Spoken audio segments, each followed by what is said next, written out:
بسم اللہ والصلاة والسلام علی من لا نبی بعد اما بعد اعوذ باللہ من الشیطان الرجیم بسم اللہ الرحمن الرحیم۔ اللہ تعالیٰ نے سورۃ البقرہ کی آیت نمبر 172 کے اندر بیان فرمایا کہ یا ایھا الذین آمنوا کلوا من طیبات ما رزقناکم واشکروا للہ ان کنتم ایاہ تعبدون۔ اللہ تعالیٰ اس آیت کے اندر مومنوں سے خطاب کر فرمایا کہ یا ایھا الذین آمنوا، اے لوگوں جو کہ ایمان لائے، یعنی اسپیسیفک کر کے اللہ تعالیٰ نے بیان فرمایا کہ کلوا من طیبات ما رزقناکم، کلو کھاؤ پیو سب کچھ کرو۔ دنیا کے اندر اسلام پابندیاں نہیں لگاتا، انسان کو ہر چیز سے روک نہیں دیتا، انسان کو کھلا ماحول دیتا ہے، لیکن ایک خاص لمٹ کے اندر۔ فرمایا کھاؤ پیو جو مرضی کرو، کلو کھاؤ عیاشی کرو، لیکن کون سا کھانا ہے یا اللہ کون سی چیز کھانی ہے؟ من طیبات، پاکیزہ چیزوں میں سے کھانی ہے۔ یعنی معلوم ہو بظاہر کتنی ہی خوبصورت چیز کیوں نہ لگ رہی ہو، چیز بظاہر خوبصورت کیوں نہ لگ رہی ہو، اگر اس کے اندر حرام کی مکسنگ ہے تو وہ چیز طیب نہیں ہو سکتی۔ طیب چیز وہی ہے جو پہلی چیز، اس کی شرط، پہلی شرط کیا ہے؟ وہ حلال ہو۔ دوسری شرط یہ ہے کہ وہ صاف ستھری ہو۔ تیسری شرط یہ ہے وہ صحت کے لیے نقصان دہ نہ ہو۔ چوتھی شرط یہ ہے وہ تازہ ہو۔ یہ باسی چیزیں بھی طیب کے اندر نہیں آتی،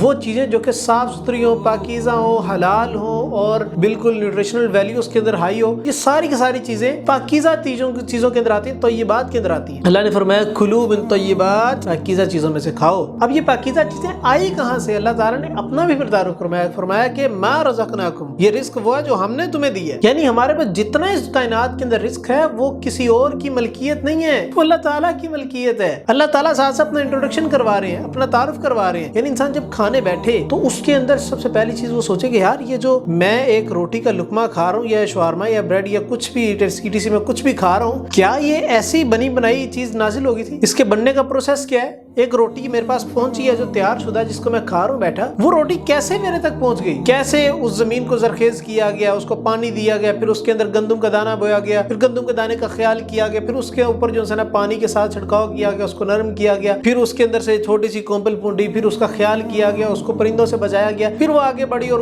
پھلتی پھولتی وہ ایک بڑی ساری شاخ سے بن گئی اور اس کے اوپر دانے لگنا شروع ہوئے گندم کے، پھر اس کا خیال کیا گیا کہیں اس کو آگ نہ لگے، آندھیوں سے بچایا گیا، طوفان سے بچایا گیا، ساری چیزیں اس پروسیس کے اندر شامل۔ پھر اس کے بعد وہ گندم اتری، وہ کس طریقے سے سیپریٹ ہوئی، وہ اس کا آٹا کس طریقے سے بنا، آٹے کو کس طریقے سے گوندا گیا، کیسے پکایا گیا، پکانے کا پروسیس کیا تھا، اس کے اندر کتنی محنتیں درکار تھی، کتنے لوگوں کی محنتیں درکار ہے میرے تک ایک روٹی کا لقمہ پہنچنے کے لیے۔ یہ ساری چیزیں انسان بیٹھ کے سوچے، جب یہ ساری کی ساری چیزیں سوچے گا پھر انسان اللہ تعالیٰ کا شکر بھی ادا کرے گا۔ شکر کس کا ادا کرے گا؟ اللہ تعالیٰ۔ کیوں؟ ما رزقناکم، رزق تو ہم نے تمہیں دیا تھا، پھر شکر بھی اسی کا ہی اللہ تعالیٰ انسان ادا کرے گا کہ یا اللہ تیرا شکر ہے کہ ایک روٹی کی وجہ سے جو چیز میں کھا رہا ہوں بیٹھا، اس کی وجہ سے کتنے لوگوں کا سلسلہ چلا ہے، کتنے لوگوں کے فائنینشیل ایشوز سولو ہوئے ہیں، کتنے لوگوں کی روزیاں لگی ہیں، کتنے لوگ اس کے اندر انوالو تھے، کتنی محنتوں کے بعد ایک چیز جا کے بنتی ہے جس کو ہم کھاتے ہیں۔ یا اللہ تیرا شکر ادا کرتے ہیں کہ تو نے ہمیں اس قابل بنایا کہ ہم اسی کو خرید کے کھا رہے ہیں اور پاکیزہ چیزیں کھا رہے ہیں۔ انسان اس چیز کا خیال رکھے، پھر اللہ تعالیٰ کا شکر اس طریقے سے بھی ادا کرے کہ انسان جب کھا رہا ہو، کھانے کے وقت، کھانے کے سٹارٹ کرنے سے پہلے انسان دعا پڑھے۔ اللہ تعالیٰ کا شکر یہ بھی ہوتا ہے، پھر کھانے کے درمیان کی دعا پڑھے، پھر کھانے کے بعد کی دعا پڑھے۔ یہ ساری دعائیں انسان ساتھ ساتھ پڑھتا جائے، ساتھ ساتھ کھاتا جائے، اللہ تعالیٰ کا شکر ادا کرتا جائے، ان چیزوں کو سوچتا جائے کہ